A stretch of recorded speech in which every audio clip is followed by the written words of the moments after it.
बिस्मिल्लाहिर्रहमानिर्रहीम। Dear students, अस्सलाम वालेकुम।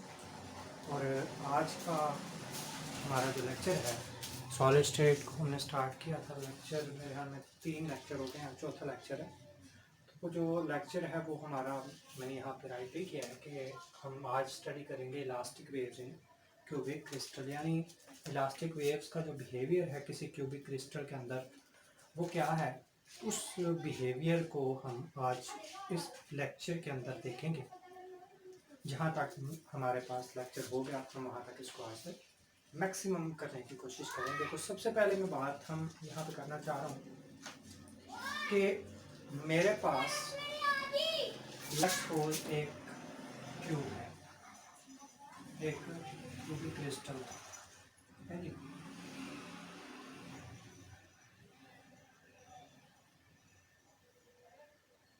ये मेरे पास एक क्यूबिक क्रिस्टल है।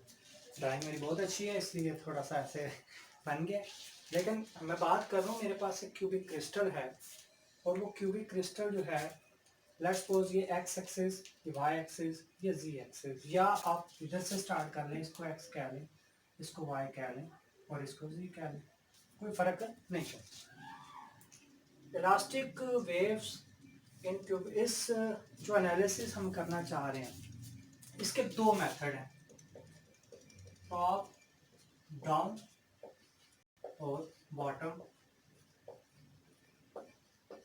जैसे आपने इसको उसमें स्टडी किया है नैनो टेक्नोलॉजी के अंदर। टॉप डाउन का मतलब ये है कि आपकी जो ग्रोथ है अपर लेवल से डाउन साइज कट करते हुए किसी चीज को आ रहा है।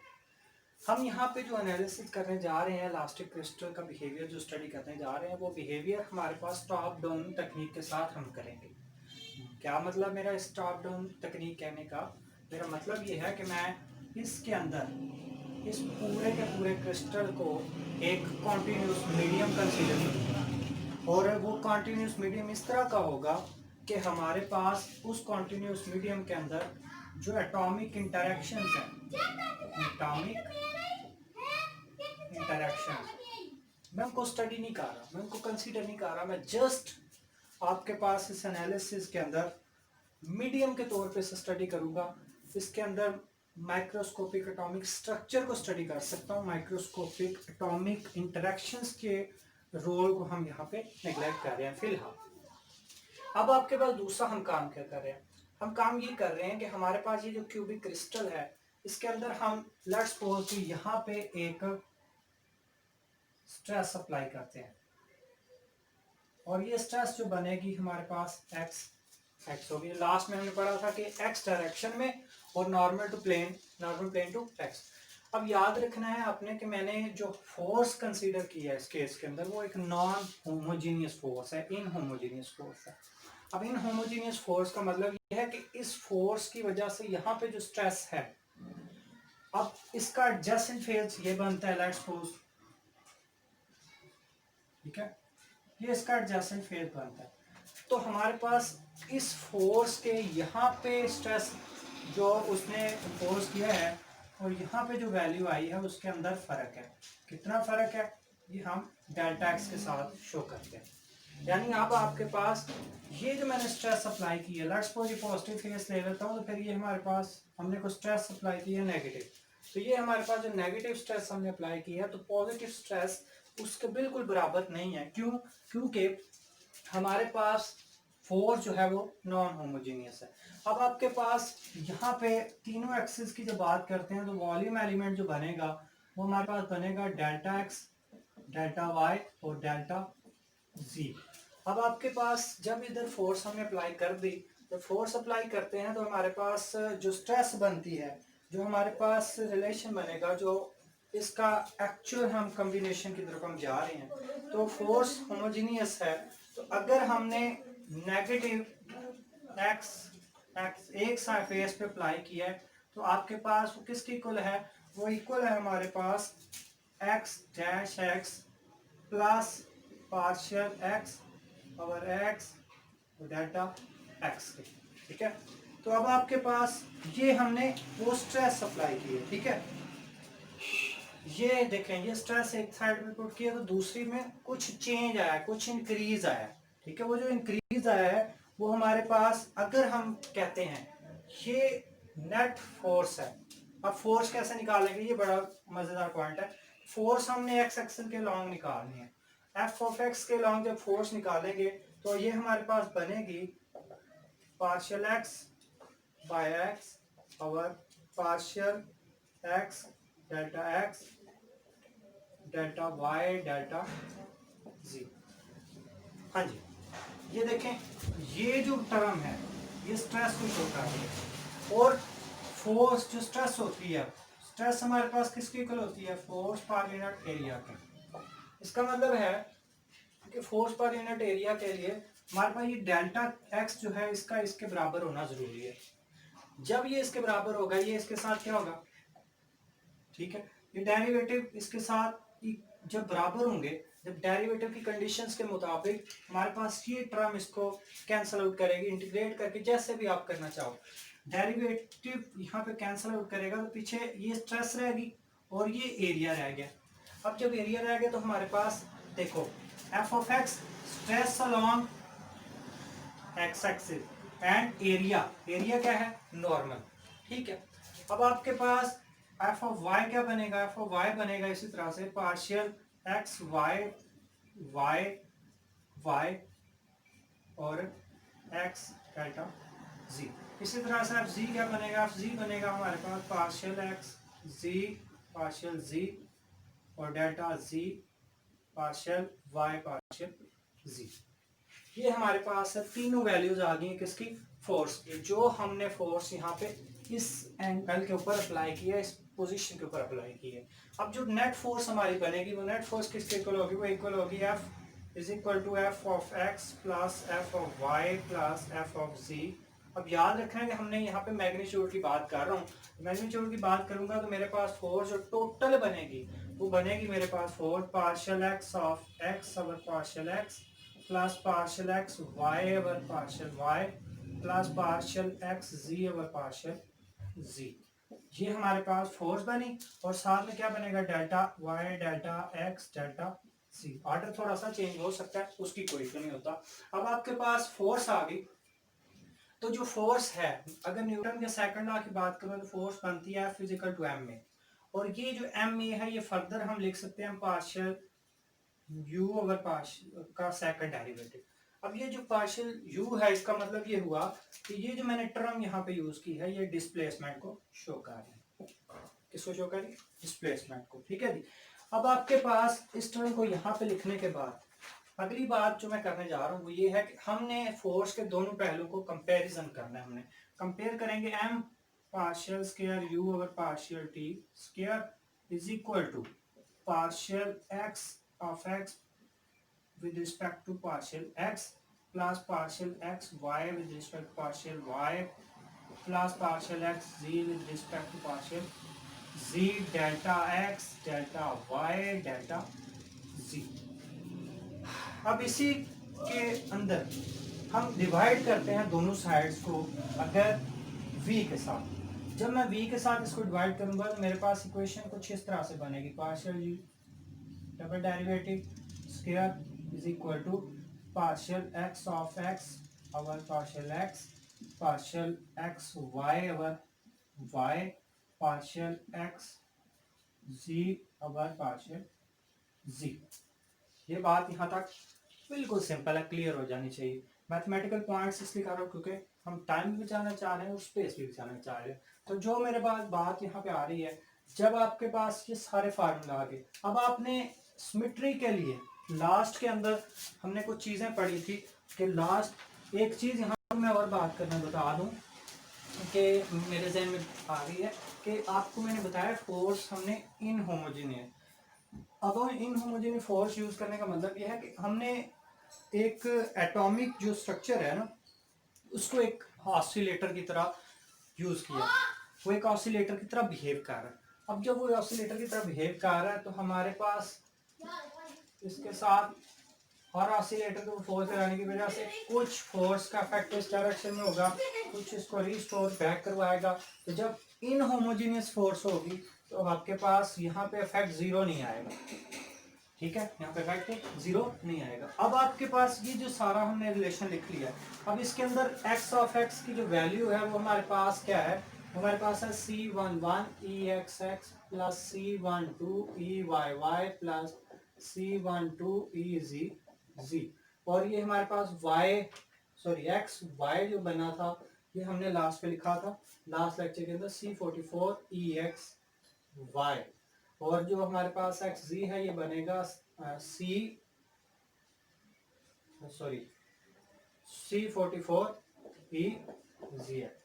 अब आपने करना क्या है कि इन तीनों को हमने यहाँ पे पुट कर देना।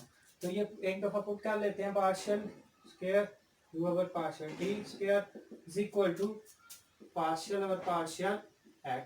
तो ये क्या बन जाएगा, इसके अंदर ये सारी एक्स वाई टर्म्स पुट कर दें, C11 EXX plus C12 EYY plus C12 EZZ, ठीक है।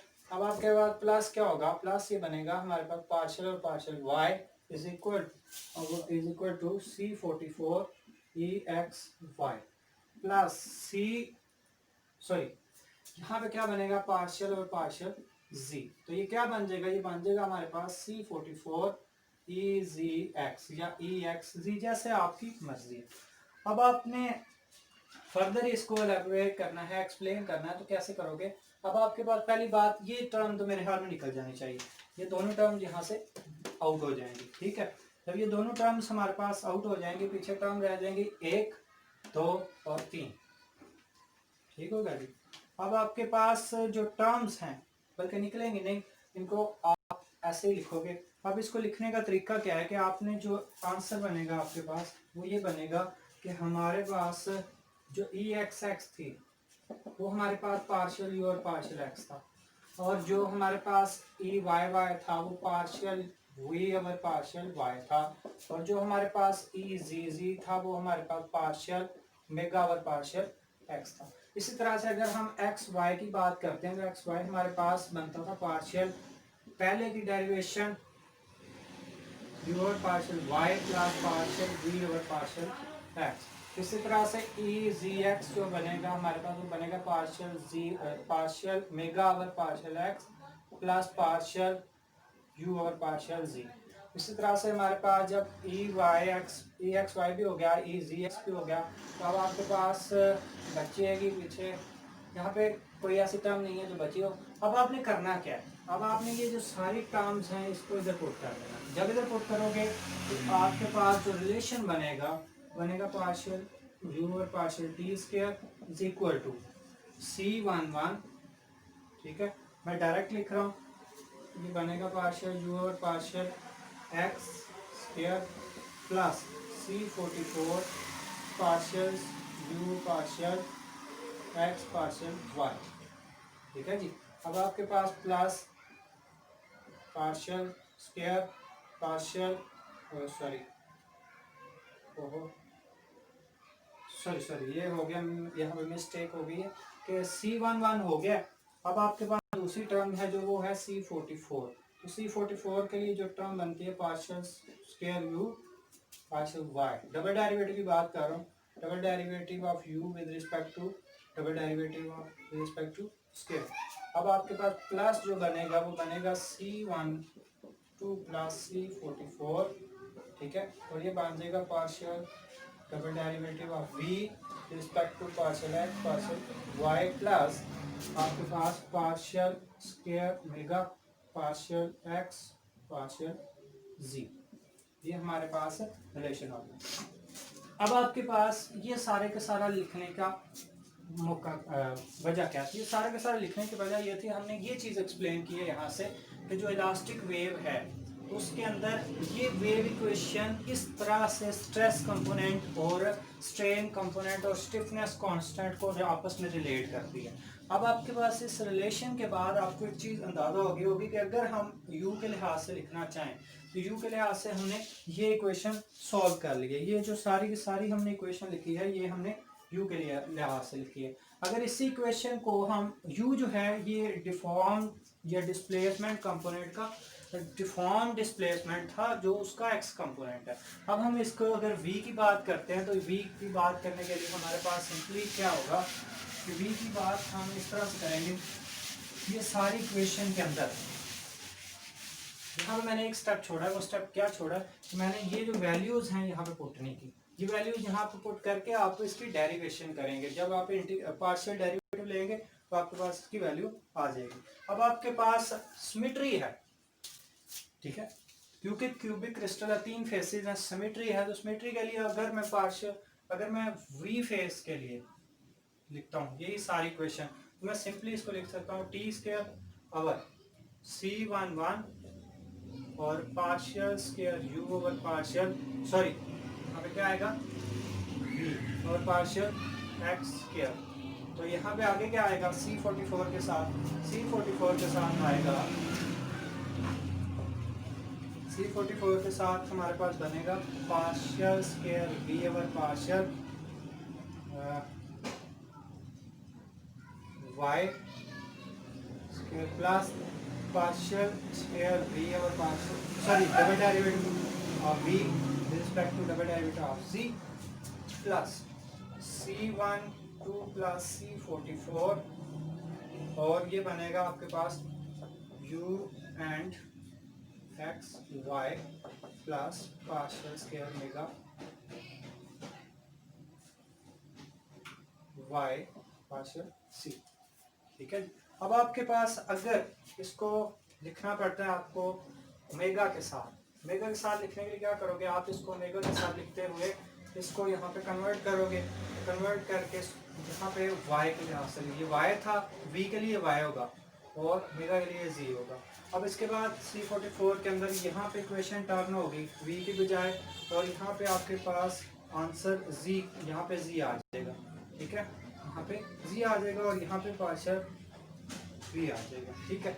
अब आपके पास नेक्स्ट जो है जो इसी तरह से टर्म होगी, यहाँ पे मेरे ख्याल में सॉरी C44 यहाँ पे हम बात कर रहे हैं मेगा z के साथ, और जो यहाँ पे बात है वो हमारे पास पार्शियल मेगा ही है, क्योंकि अगर यहाँ पे u है तो वहाँ पे उसी लिहाज से वेरिएबल चेंज होगा, और z है y है, तो अगर हमारे पास यहाँ पे z और ये y बनेगा y, ठीक है। अब आपके पास लास्ट जो एक्सप्रेशन है उसके अंदर चेंज क्या आ रहा है, partial square u partial x y और partial mega square y z, यानी इसका मतलब ये है कि आपको टर्म जो बता रही है वो ये बता रही है कि आपने रिलेट कर लिया है, आपने एक्सटेंशन की है वेव इक्वेशन की। सिंपली आपने क्या किया, वेव इक्वेशन को एक्सटेंड किया। किस तरह से एक्सटेंड किया, आपने इसकी एक्सटेंशन करके वेव इक्वेशन की एक्सटेंशन करके जो स्पेशियल कोऑर्डिनेट्स हैं उनको रिलेट कर लिया टाइम डेरिवेटिव कोऑर्डिनेट्स के साथ, और यही काम हम किस में करते होते हैं, लास्ट यही काम हम वेव इक्वेशन में करते हैं। इसका मतलब ये है अभी तक जो हमने खेला है, ये जो सारा का सारा गेम खेली है, इस गेम के खेलने का मकसद ये था, हम देखना ये चाह रहे थे कि जो इलास्टिक वेव हैं जब उन्हें एक्सटेंड करते हैं, जब उनका हम लेवल थोड़ा सा बढ़ाते हैं, सिमेट्री का इफेक्ट इंक्लूड करते हैं, उसके अंदर स्टिफनेस कांस्टेंट ऐड करते हैं, तो क्या उनका बिहेवियर वेव इक्वेशन जैसा ही रहता है या उनका बिहेवियर वहां पे कोई डिफर हो जाता है। अगर इलास्टिक वेव्स ये बिहेवियर शो ना करती, तो ये शो ना करने की वजह से क्या हम कह सकते हैं, हम ये कह सकते थे कि इलास्टिक वेव जो है वो हम या इस तरह कह लो कि इलास्टिक वेव्स तो हम वेव्स की कैटेगरी से ही निकाल सकते हैं। अब हम देखना ये चाह रहे हैं, अगला काम जो हम कर रहे हैं वो बड़ा इंपॉर्टेंट है, वो हम देखने लगे हैं कि हमारे पास जो वेव्स हैं, जो इलास्टिक वेव्स हैं, उनकी 2 स्पेशल प्रोपगेशन डायरेक्शंस के अंदर, ठीक है। ये सारा का सारा जो टॉपिक मैंने आपको पढ़ाया है, ये टॉपिक जो है ये आपको मिल जाएगा चार्ल्स फिटर के 3रे चैप्टर के अंदर, ठीक है। अब हम देखने लगे हैं propagation of elastic wave in 1 0 0 direction. ये हमने 1 0 0 लिखा है, इसका मतलब है वेव इस डायरेक्शन के अंदर प्रोपोगेट करेगी। तो वेव इस डायरेक्शन के अंदर प्रोपोगेट करेगी तो इसका मतलब ये है कि आपके पास वेव जो है उसके प्रोपोगेशन डायरेक्शन जो है, जो प्रोपोगेशन वेक्टर बता रहा है वो हमारे पास सिर्फ एक्स है, ठीक है। और ये जो हमारे पास प्लेन है ये नॉर्मल टू 100, ठीक है। अब आपने इसका मतलब है कि दो चीजें देख लो, ये हमारे पास वेव लॉन्गिट्यूडनल बिहेवियर शो कर रहा है। इसका मतलब कि वेव के अंदर जो प्रोपोगेशन डायरेक्शन है और जो वेव की जो प्रोपोगेशन डायरेक्शन है और जो पार्टिकल मोशन है, जो उसके अंदर पार्टिकल्स की मोशन है और जो प्रोपोगेशन डायरेक्शन है, वो दोनों एक दूसरे के पैरेलल है। तो हम क्या करते हैं, हम इसे एक लॉन्गिट्यूडनल वेव कंसीडर करते हुए इसका एक सोल्यूशन यहाँ पे लिखते हैं, u is equal to u naught e i k x minus omega T.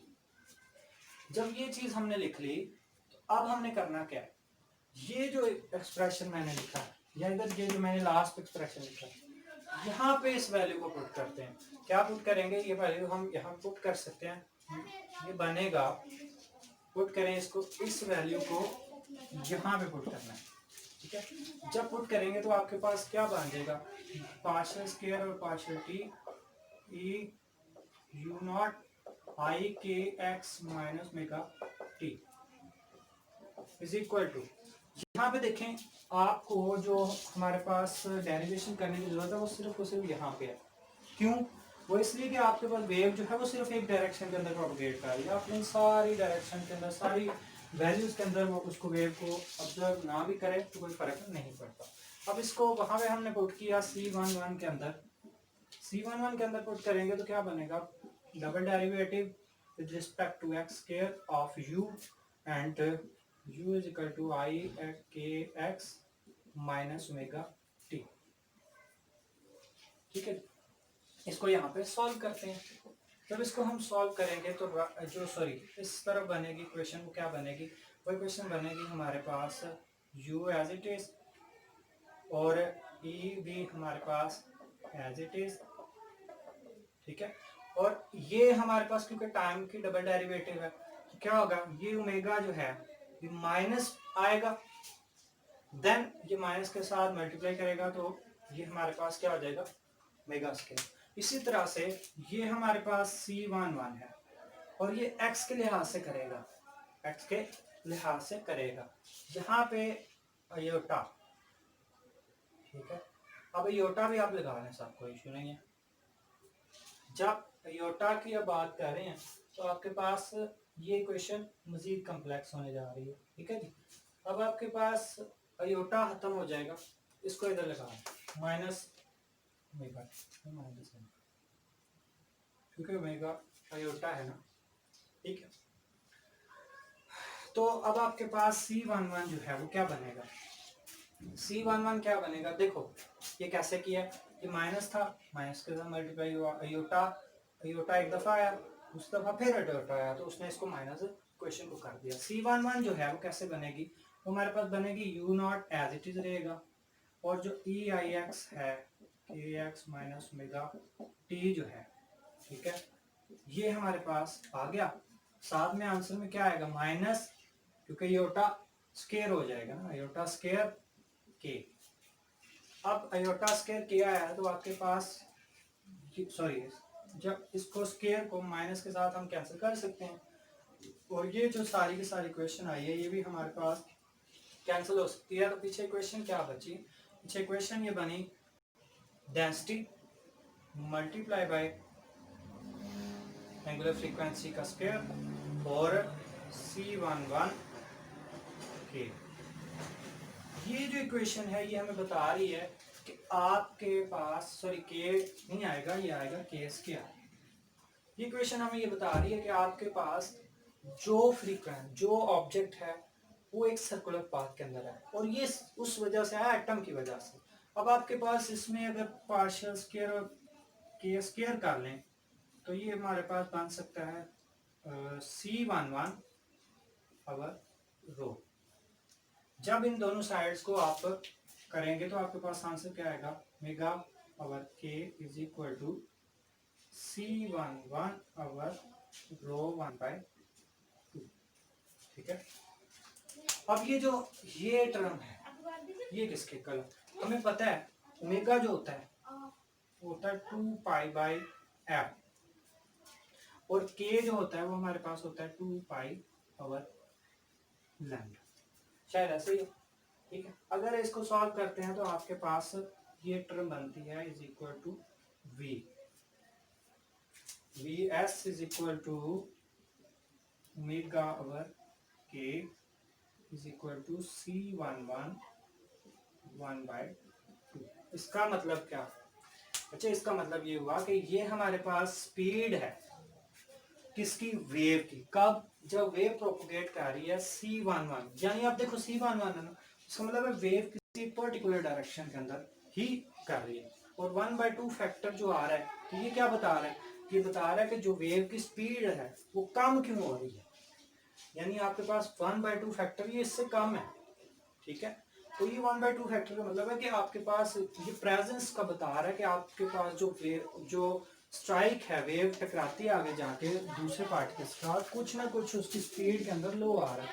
और ये साउंड की स्पीड के लो होने की वजह है कि आपकी जो स्पीड है, जो प्लेयंस हैं, वो प्लेयन भी क्या होते हैं? रिड्यूस होते हैं। अब आपने दूसरा चीज, ये जो सारी की सारी हमने वेलोसिटी निकाली है, ये कब निकाली है? जब आपके पास वेव जो है लॉन्गिट्यूडनल पार्ट है उसका। अब हम कहते हैं कि हमारे पास एक वेव है, उसका लॉन्गिट्यूडनल नहीं, अब उसका हम ट्रांसवर्स पाथ लेते हैं। तो जब ट्रांसवर्स पाथ की बात करेंगे, ट्रांसवर्स पाथ के अंदर क्या होता है कि डिस्प्लेसमेंट y के लॉन्ग है, प्रोपगेशन x के लॉन्ग है, ठीक है। प्रोपगेशन x के लॉन्ग है और डिस्प्लेसमेंट जो है वो हमारे पास y के लॉन्ग है। तो इस तरह किस तरह से कर सकते हैं? y के लॉन्ग अगर डिस्प्लेसमेंट है तो हम उसको लिखेंगे v is equal to v naught exponential i kx minus omega t। ये जो v यहाँ पे आ रहा है, कि v ही हमें ये बात बता रहा है कि आपके पास वेव की जो डायरेक्शन है वो कहाँ पे है? x के अलॉन्ग है। सॉरी, डिस्प्लेसमेंट जो है वो y के लॉन्ग है ये, और जो प्रोपगेशन है वो x के लॉन्ग है। अब आपने इसको दोबारा से उसी इक्वेशन के अंदर सब्स्टिट्यूट करना है। कहाँ पे? उसी फार्मूला के अंदर जो आपने लिखा हुआ है ये वाला, लेकिन in the form of v, यानी जो हमने इसके बाद फार्मूला v के लिए, मेट्रिक v के लिए लिखा था, जो फार्मूला हमारे पास बनेगा u/t स्क्वायर रो, और ये क्या बन जाएगा? Is equal to c11 partial v over partial y double derivative sorry, और plus c44 partial double derivative of x, ठीक है, plus partial square v over partial v का स्क्वायर। अब देखो ये इक्वेशन वैलिड कहाँ पे होगी? ये इक्वेशन वैलिड होगी सिर्फ इस पाथ के लिए C44, और C44 मेरा जहां तक ख्याल है, मैंने आपको बताया था कि C44 हमें बताता है शेयर के बारे में, यानी एक फेस के ऊपर अगर शेयर स्ट्रेस एक जैसी है तो उसके रिस्पेक्टिव फेस के अंदर भी शेयर स्ट्रेस उसी जैसी होनी चाहिए। जब इसको यहाँ पे पुट करेंगे, आप इसको छोड़ दें, इसको भी छोड़ दें, तो आपके पास इक्वेशन जो बनेगी बिल्कुल इसी तरह से सॉल्व करके इक्वेशन जो बनेगी वो बनेगी हमारे पास omega square rho is equal to C44 k का स्क्वायर। तो अगर इसको मैं यहाँ पे चाहता हूँ कि मेरे पास स्पीड आप मुझे फाइंड करके दो, तो स्पीड में मुझे पता है क्या होगी, vs is equal to C44 divided by 100। ठीक है, अब मैं आपको थोड़ा सा बचपन के कॉन्सेप्ट्स की तरफ लेके आता हूँ। इससे पहले कि मैं अगला हिस्सा जो मैं शुरू करना चाह रहा हूँ अगर हो जाता है स्टार्ट, तो अब मैं यहाँ पे क्या बात कर रहा हूँ, ये देखो vs जो है ये कह रहा है कि आपके पास जो वेव है उसकी डिपेंडेंस, यानी इलास्टिक वेव के अंदर हमने अभी तक वेव मोशन निकाली है, उसके बाद वेव की डिपेंडेंस निकाली, और डिपेंडेंस हमारे पास किन दो फैक्टर्स के ऊपर है? स्टिफनेस के ऊपर, इलास्टिसिटी के ऊपर, और आपके पास जो हमारे पास C44 और डेंसिटी है। और ये फार्मूला अगर आपको याद हो तो मैंने फार्मूला आपको बता देता हूँ, ये इस फार्मूले के रिजेम्बलेंस है, V ओवर और यहाँ पे हमने पढ़ा था कि आपके पास ई जो है वो इलास्टिसिटी और डेंसिटी है। इसका मतलब है कि अभी तक की जो हमारी कैलकुलेशन किसी भी लेवल के अंदर वेव चाहे कोई भी हो, इलास्टिक वेव, जब आपके पास साउंड वेव की बात करते हो जहाँ पे भी हो, इसका मतलब है कि ये जो मोशन हो रही है ये सारी की सारी रिजेंबल कर रही है स्पीड ऑफ साउंड के साथ। और इसका मतलब ये है कि आपके पास लेटेस्ट वाइब्रेशन एक नए किस्म की एनर्जी रिलीज कर रही है, और वो एनर्जी किस फॉर्म के अंदर है, साउंड की फॉर्म के अंदर, और वो एनर्जी हमारे पास हीट की फॉर्म के अंदर। तो आपके पास यहाँ तक हमने दो चीज़ें सीखी हैं। पहली चीज़ हमने ये देखी थी कि हमारे वेव मोशन जो थी वो सारी की सारी रिजेंबल कर रही है, और दूसरी चीज़ हम यहाँ पे सीख रहे हैं कि हमारे पास जो स्पीड ऑफ वेलोसिटी है वो हमारे पास क्या है, कि वो हमारे पास बिल्कुल आइडेंटिकल है स्पीड ऑफ साउंड के एक्सप्रेशन के इक्वल। ठीक है, अब आपके पास अगर यही बात मैं एक्स के लिए करूं, यही बात मैं जी प्लेन के अंदर निकालना चाहूं, ठीक है, यही बात ये जो एंड वाला पार्ट है कि जी के अंदर हम निकालना चाहें तो आप निकाल सकते हो, बिल्कुल यही चीजें आएंगी। इसका मतलब ये हुआ कि स्पीड ऑफ साउंड आइडेंटिकल होने का मतलब ये है कि आपके पास की जो 100 फेस है ये स्पेशल फेस है, ये वो फेस है जिसके अंदर आप किसी भी एक्सिस के साथ थोड़ी बहुत चेंज करके, थोड़ी बहुत हरकत करके आप पूरी की पूरी